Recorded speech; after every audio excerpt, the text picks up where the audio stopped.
Olá, empresário, olá, empresária. Mais uma vez estamos aqui falando sobre questões relacionadas à prescrição. No vídeo anterior falamos da prescrição propriamente dita, né? Agora nós vamos falar de uma nova prescrição que a gente chama de prescrição intercorrente, que ela ocorre na execução fiscal. Então vamos fazer aqui uma abordagem prática com a jurisprudência atualizada. Tem sido discutido muito nos tribunais superiores, mas, antes de mais nada, antes da gente dar início, né, a essa pequena digressão sobre a prescrição intercorrente, se você estiver gostando desse material, não deixe de se inscrever, não deixe de ativar o sininho, dar aquele joinha, para que o YouTube entenda que esse vídeo é um vídeo relevante e que isso possa chegar a mais pessoas. E claro, se inscrever aí nas minhas redes sociais, né, Oswaldo Rabelo Q, né, que você vai encontrar tanto com esse mesmo nome, tanto no Instagram, quanto no LinkedIn, no Facebook. E então nos siga lá que a gente também informa lá quando tem material novo aqui no YouTube, né? Mas vamos falar aqui sobre essa questão da prescrição intercorrente, que é uma prescrição que ocorre quando já existe um processo, né? Quando já existe um processo, no caso, como nós estamos falando de créditos tributários, quando ele ocorre dentro de uma chamada execução fiscal, quando a Fazenda Nacional, quando a Fazenda Municipal, quando a Fazenda Estadual ajuizam a ação para requererem que o contribuinte, você, empresário ou empresária, pague os débitos, né, que vocês estão devendo para a Fazenda Nacional, Municipal ou Estadual. Então, eles entram com essa ação chamada de execução fiscal e muitas vezes ocorre pelo decurso de prazo a chamada prescrição intercorrente, né? A prescrição intercorrente, como eu já disse, ela ocorre no processo de execução fiscal, é uma questão de justiça, né? Uma questão de regra do jogo. Regra do jogo é muito importante entender o que é a regra do jogo. Não é simplesmente bater ali o martelo e falar que não é assim, não é assado. Não, a justiça, o juiz, a PGFN, o fisco estadual, municipal, tem que entender que eles têm que respeitar as regras do jogo e as regras jurisprudenciais, né? Então, a nossa missão de hoje é desvendar os mistérios da prescrição intercorrente na execução fiscal, né, para que você possa ficar equipado com ferramentas para defender os seus direitos, né, e transformar esse tema complexo em algo prático e aplicável.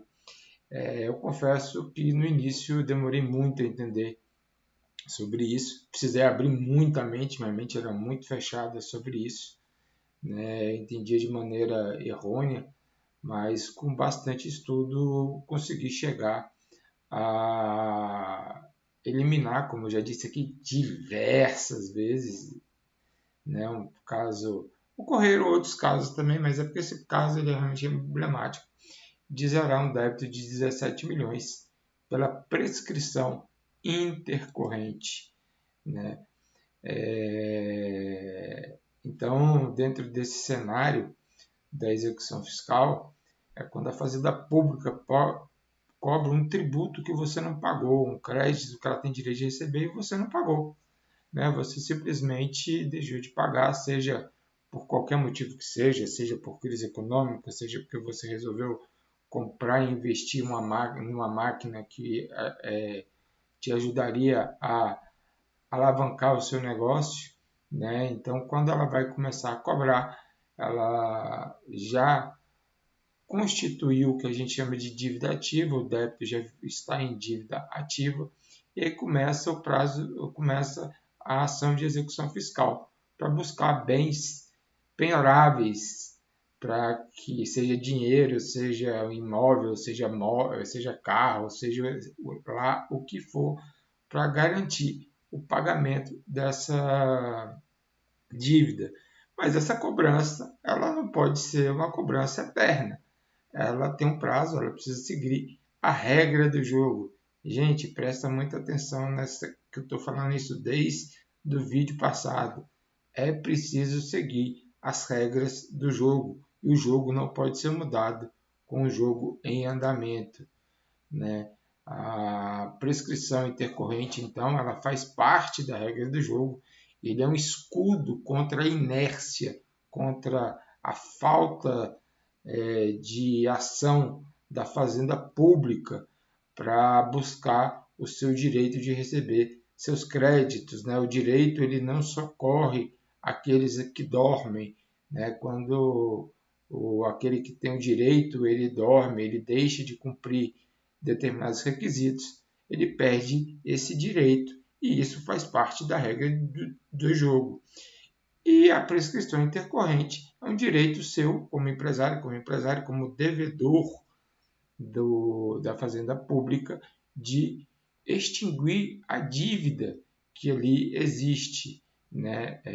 Nós falamos que o prazo de prescrição ele é de 5 anos e no CTN, quando a gente fala sobre a extinção de débito, né, uma das causas de extinção do crédito tributário é a prescrição, além de outros tópicos que eventualmente nós voltaremos a falar aqui em breve, né? Então, de regra, a prescrição ocorre em 5 anos, né? Então, mas dentro da prescrição intercorrente é preciso entender algumas coisas. Ela não ocorre como ocorre, por exemplo, no caso da prescrição, ela não ocorre a partir da constituição definitiva do crédito.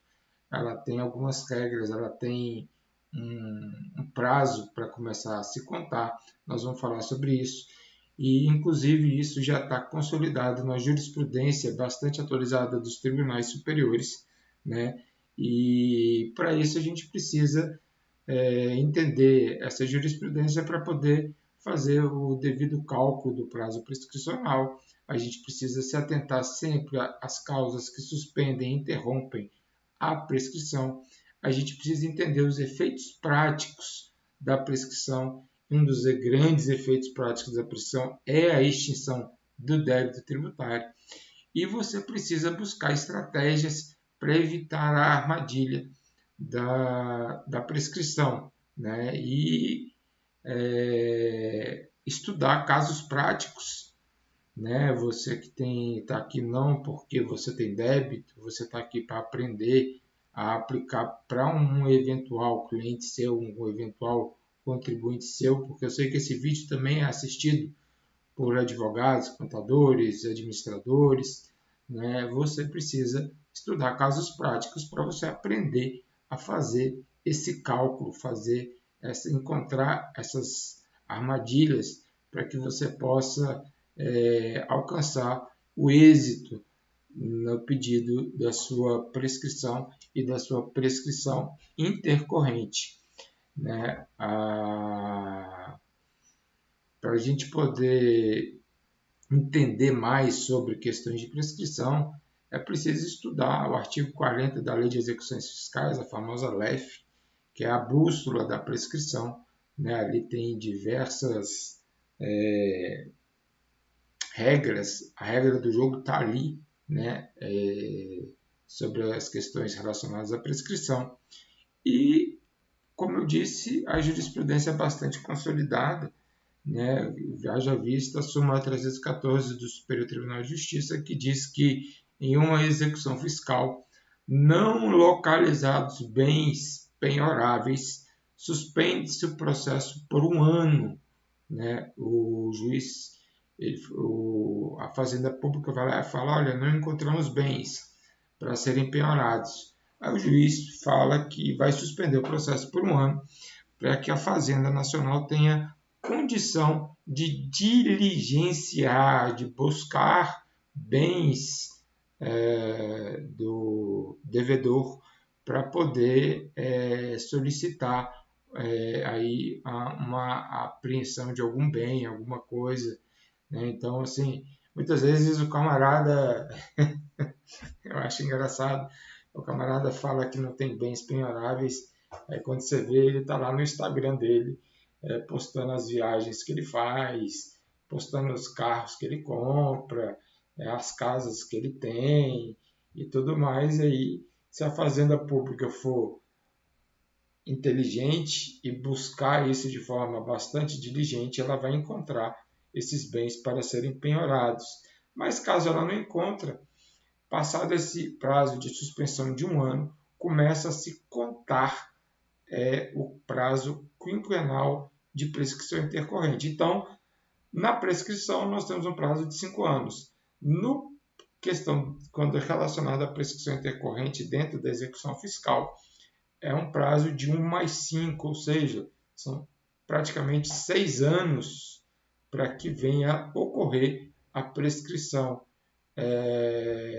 intercorrente, né? E as regras do jogo também estão contadas, comentadas e determinadas dentro do Código Tributário Nacional, e as regras do jogo precisam ser seguidas, né? Não se chegou a essa súmula 314 da cabeça dos ministros, dos juízes, não, se chegou através daquilo que foi estabelecido pelo legislativo e sancionado pelo executivo, né? Então, quando eu venho para discutir a prescrição intercorrente, eu preciso entender bastante sobre as jurisprudências que estão em ação. Então, eu preciso conhecer as decisões dos tribunais superiores, né, porque eles definem o caminho que eu devo seguir, né? Eu preciso conhecer alguns casos práticos para que eu possa me familiarizar com essa prescrição.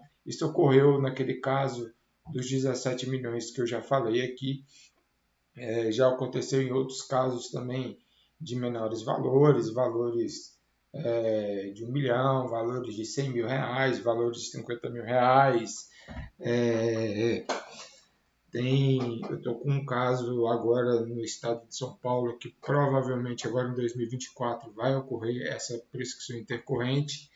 Então, de um valor de acho que 100, 150 mil reais, eu não lembro direito, mas é um caso de prescrição intercorrente, foi um planejamento tributário que eu fiz com o empresário e nós chegamos, olha, vamos esperar, se eles não encontrarem nenhum bem, a gente, no momento certo, a gente solicita que ocorra a prescrição intercorrente, até porque é um empresário que não tem bens nenhum para poder pagar esse débito, ele não tem a menor condição de pagar esse débito, né? Então, isso é importante eu saber disso para quê?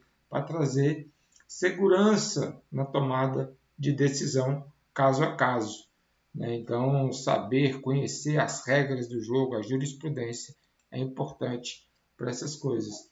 E o cálculo da prescrição intercorrente, ele começa assim, o início do prazo, ele começa da data da citação válida do devedor, né? Ou, em caso de não citação, de penhora, quando há a penhora ou não, né? Quando não há penhora, começa-se, não há penhora, o réu não foi citado, então suspende-se o prazo por 1 ano, né? E aí, passado esse prazo de 1 ano, sem bens penhoráveis ou o devedor não é citado validamente, aí passou-se esse 1 ano, conta-se 5 anos após essa suspensão, para que possa ocorrer o fenômeno da prescrição intercorrente, né? Mas, no meio do caminho, pode ocorrer a interrupção. A interrupção é o quê? A fazenda pública foi lá e encontrou algum caso, algum bem penhorável, conseguiu citar, conseguiu encontrar o indivíduo, fez a citação válida dele, então se interrompe o prazo e aí volta-se a contar tudo de novo da prescrição intercorrente. Há casos em que devedor é citado devidamente, mas não se encontra bens, e aí a suspensão, e aí, enfim, e é onde ocorre aí os casos de prescrição intercorrente. Então é preciso bastante estudo, bastante conhecimento para que isso seja aplicado. E eu falo isso porque eu me confundia muito com isso. Eu precisei estudar bastante a jurisprudência dos tribunais para poder entender sobre esse tema, né?